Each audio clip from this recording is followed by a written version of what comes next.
विद्यार्थी मित्रांनो, आज आपण इयत्ता 12वी विषय मराठी यामध्ये भाग क्रमांक 5 मध्ये व्याकरण व लेखन यामध्ये समास हा प्रकार पाहणार आहोत।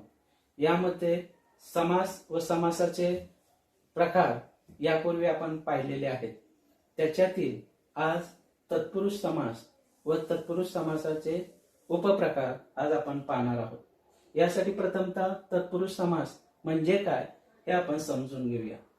ज्या समासातील दुसरे पद महत्त्वाचे असते व अर्थाच्या दृष्टीने काढलेला शब्द किंवा विभक्ती प्रत्यय विग्रह करताना घालावा लागतो त्यास तत्पुरुष समास असे म्हणतात। हे समजून घेण्यासाठी आपण उदाहरणे पाहणार आहोत।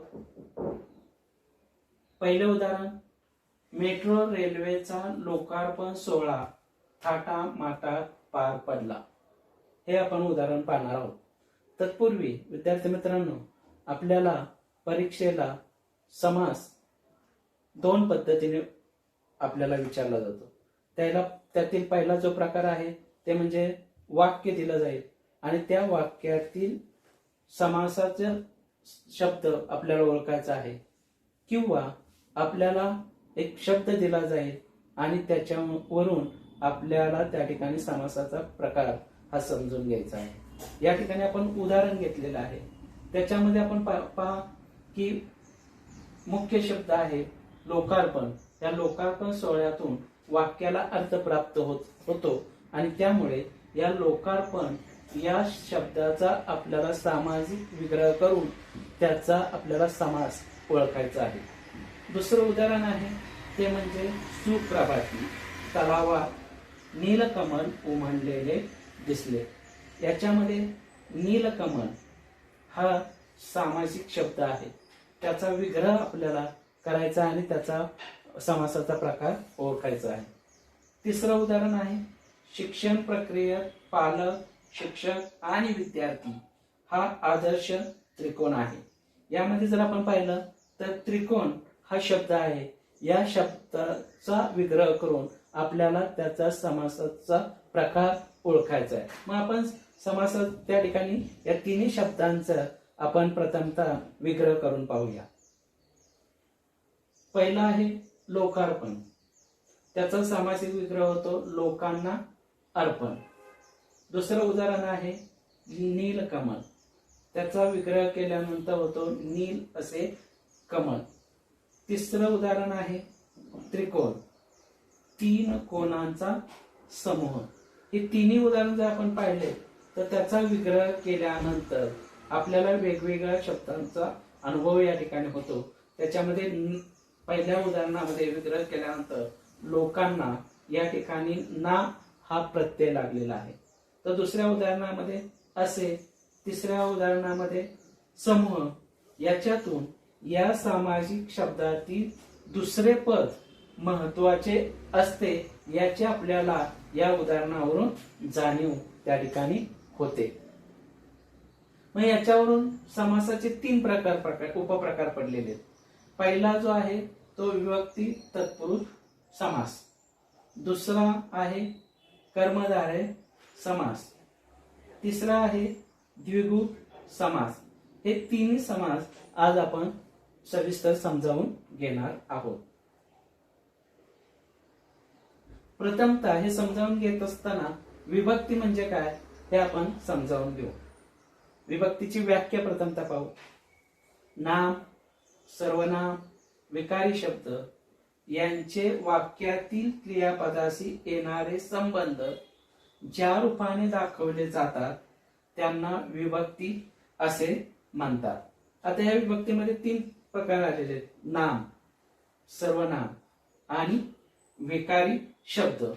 आता पहा, नाम कशाला म्हणायचं तर वस्तूंना किंवा त्या ठिकाणी त्यांच्या गुणधर्मांना दिलेली जी नावं असतात त्याला आपण नाम असे म्हणतात। मग त्याच्यामध्ये उदाहरण आपण घेऊ, पुस्तक, शाळा, पदार्थ अशी वेगवेगळी नावं त्या ठिकाणी ठेवलेली असतात।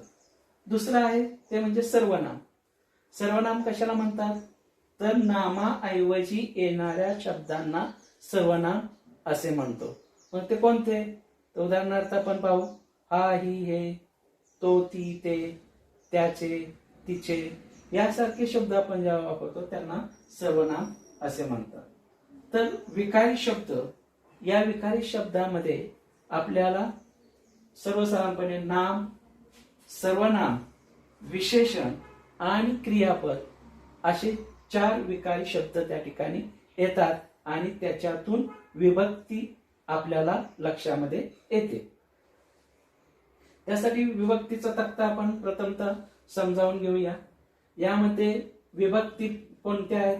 तर प्रथमा, द्वितीया, तृतीया, चतुर्थी, पंचमी, षष्टी, सप्तमी, संबोधन. आता ह्यांचे एकवचन आणि अनेक वचन आणि कारकार्थ आपण समजावून घेऊ. प्रथमामध्ये प्रत्यय येत नाही. मग इथे उदाहरण पहा, मूल उदाहरण घेतलंय. मग एक वचन मूल, अनेक वचन मुले, कारकार्थ करता. द्वितीयामध्ये प्रत्यय एक वचन सलाते, अनेक वचन सला नाते, कारकार्थ कर्म. तृतीयामध्ये एक वचन ने ए शी, अनेक वचन नि शी ई ई, कारकार्थ करण. चतुर्थीमध्ये प्रत्यय स ला ते, अनेक वचन स ला ना ते, कारकार्थ संप्रदान. पंचमी मध्ये प्रत्यय ऊन हून, अनेक वचन ऊन हून, कारकार्थ अपादान. षष्टी मध्ये एक वचन चा ची चे, अनेक वचन चा ची चे, कारकार्थ संबंध. सप्तमी मध्ये अनेक एक वचन त ई आ, अनेक वचन त ई आ, कारकार्थ अधिकरण. संबोधन याचा अर्थ हाक मारणे. जसं आपण एखाद्याला हाक मारतो, मला नाक मारायचे असेल तर मुलांनो असे म्हणतो, कारकार्थ हाक असं होते. तर याच्यामध्ये आपल्याला विभक्तीमध्ये शब्दयोगी अव्यय हा शब्द येतो. तो कसा, तो आपण समजून घेऊ. शब्दांच्या संबंध जोडण्याचे काम करतो, म्हणजे शब्दाला जोडून येतात, त्यास शब्दयोगी अव्यय असे म्हणतात. तर उदाहरण पहा, क्रीडांगण. आता याचा सविस्तर आपण पुढे पाहूया. विभक्ती तत्पुरुष समासातील सामाजिक शब्दात विभक्ती प्रत्यय किंवा शब्दयोगी अव्यय गाळलेले असते तेव्हा विभक्ती तत्पुरुष समास होतो. आता उदाहरण त्यासाठी पाहू. पहिलं उदाहरण आहे विद्यालय.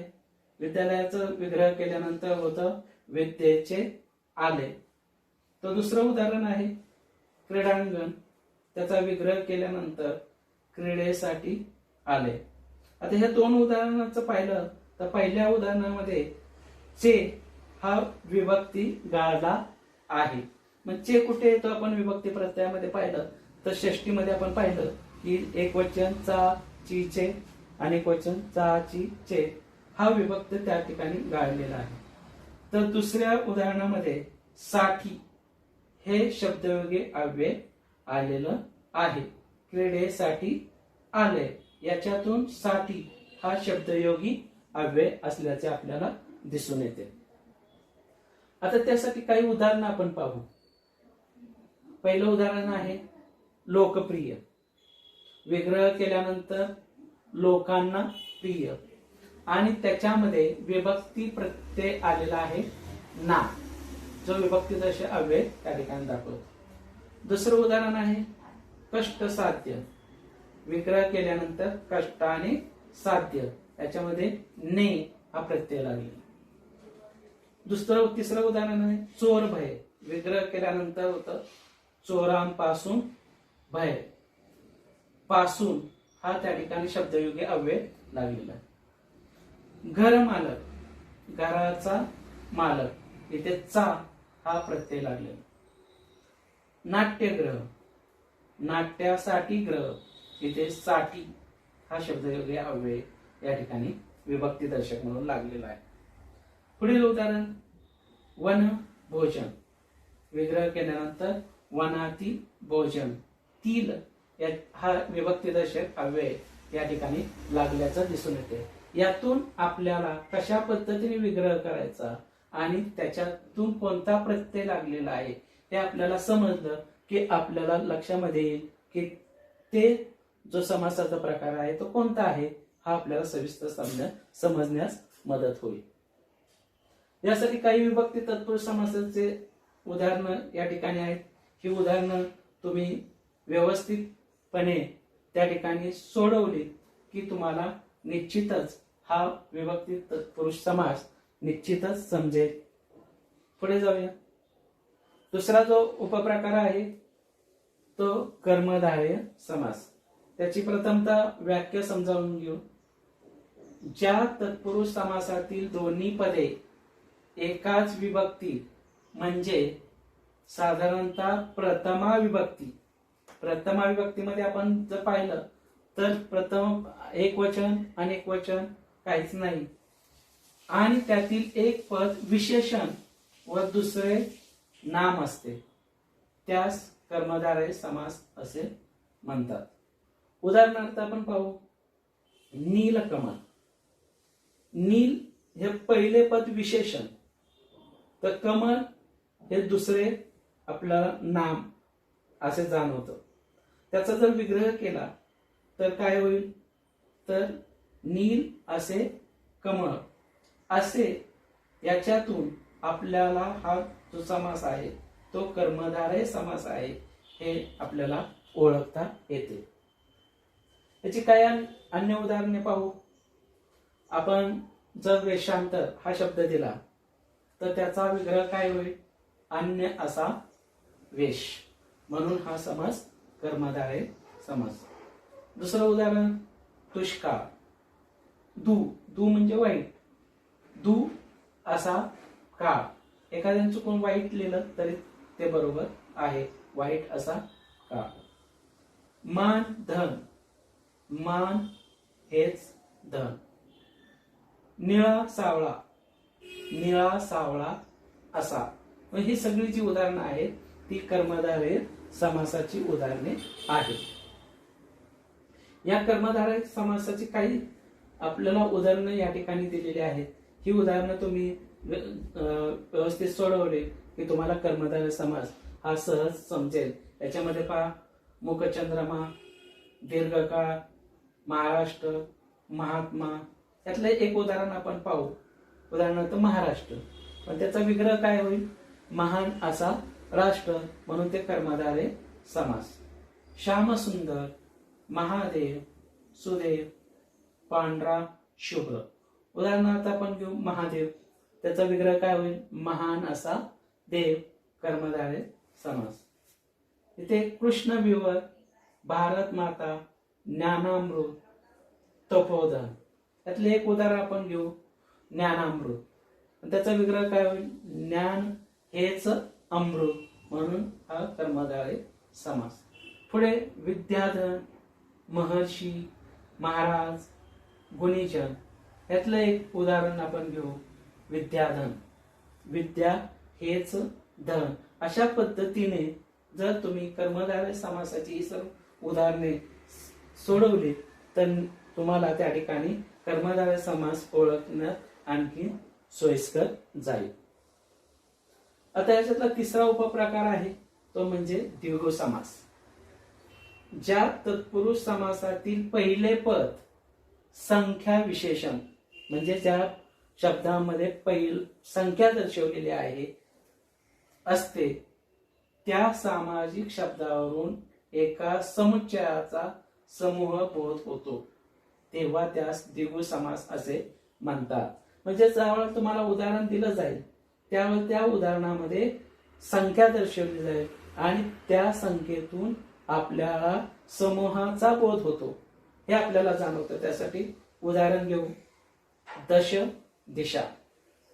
दस अधिक दिशा. याच्यातलं पहिलं पद पाहिलं तर दश. दश म्हणजे 10 आणि त्याच्याहून त्याचा विग्रह काय होईल दश दिशाचा, तर 10 दिशांचा समूह. याच्यातून आपल्याला संख्याही दर्शवली गेली आणि समूहाचा सुद्धा बोध झाला, म्हणून हे उदाहरण द्विगु समासाचे आहे. त्यासाठी आपण काही अजून उदाहरणं पाहू. आता आपण दशदिशा पाहिलं. दुसरं नव रात्र, याचा विग्रह केल्यानंतर होईल नवरात्रींचा समूह. म्हणून हे याच्यातून नव ही संख्या आहे, म्हणून हे उदाहरण दीर्घ समासाचे आहे. तिसरं उदाहरण पाहू. सप्ताह, 7 आहांचा किंवा दिवसांचा समूह. यामध्ये आपल्याला सप्ताहामध्ये 7 ही संख्या दर्शवते आणि त्यांचा समूहाचा बोध होतो, म्हणून हे उदाहरण द्विगु समासाचे आहे. याची काही उदाहरणं आपण या ठिकाणी पाहूया.